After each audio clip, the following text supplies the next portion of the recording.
जा छियै जतऽ भेटतै ततऽ कहब बिना लेने पाइने रहबै। सुनो सुनत कनिया की भेल? कनिया की भेलै मिठी बानी नहीं बाजल करत बुझलखिन। मिठी बानी जे बाजै छथिन पाइ जे लेलखिन से बिसरि गेलखिन। बेटा के जखन परीक्षा दै के रहन तखन पूरा गांव में क्यों ने पैसा देलखन त हमरा दरवाजा पर कोन ऐत अखन एना चलै छथिन। पाइ चला दे है जरूरी होय पाइ चला दे है त दऽ दे है कि नहीं बुरा ले है से पहिले कहू। तो वह न कहलो देब किया न पाइ हम आके? हां त कहिया देथिन? हां कहिया देथिन? अरे पाइ होय छै त अहाँ के दऽ दै छी अहाँ। अरे कहिया आइ 5 साल भ गेलै पैसा के आ हमरा घर में बच्चा के मन खराब या हॉस्पिटल ल जाय के छै। हमर घर वाला हमरा बेइज्जती करे या देलही त जो लाल गाँव तू पाइ नहीं। अरे भाई एते के देलिए से त हम पचा लेलिए अहाँ के पचा लेब त हमर पचा लेब से नहीं अहाँ के चलत बुझलिए।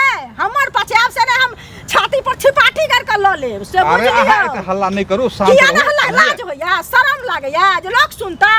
हम त सब के कहै लगा छियै जे बेईमान छ बोरा भर गाम में लोग के पाइ राख ले छै बुझलिए। अहाँ पाइ नहीं लेबै हमरा से? के किया नहीं लेबै? तो एना मतलब नहीं देब की करबै? की करबै? हम नहीं देबै मिनट में आसूल ले मिनट में असलम जाची पंचायती बैठाबै ले पंचायती बैठाबै सब से थूक दिया लया थूक देत सब। अगर लेवा के है त हल्ला नहीं करू दू लोग के जनाओ नहीं करब। हम जाय छियै कहला हमरा अंत भ गेल बुझलिए।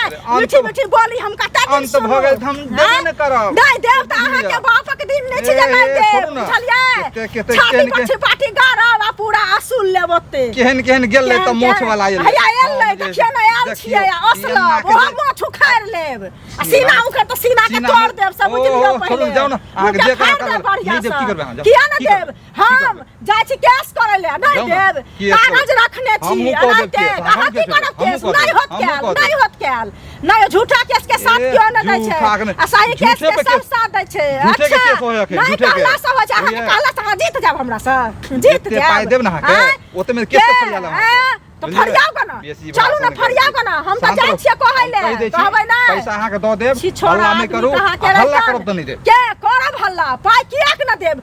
जे दिन मरल पड़ल रहे तखन मांगे ले एली आ अखन कहै छी त काची अखन नहीं देब किया न देब? पाइ हकैयो के हल्ला नहीं करू पिसै है अभी अल्लाह वर में तेन आज से लोर गिरत रह कहाँ करे छी टाटा हम किया करब? टिटी यहाँ छी कौआ यहाँ छी भाषण करे भाषण बुझलो त एक बेर कहलिए त बुझली दे देब 6 महीना बाद देब 6 महीना हमरा काल पैसा चाहिए काल पैसा चाहिए अहाँ के नाना देत काल पैसा देखियो ना ना हम मर गेलै सारा में मर गेलै ना लेकिन ओकरा खींच के हम आनबै सारा में से खींच के आनबै हमरा कहब जे कहलक अरे जा पर मूंग दाल रे बढ़िया से बैठ कनी अंगना की कर छथि खपड़ी से चांद तोड़ देब से बुझलियो पहले खपड़ी से हां देखियो ना पूरा मुखिया सरपंच पूरा गांव के जा छियै कहै ले अहाँ के हम की कहै चलनी में पाइन भरे ने चलनी में पाइन हम भरा देब लेकिन नहीं देब बाबू के दिन छी नाना के दिन छी जे नहीं देब।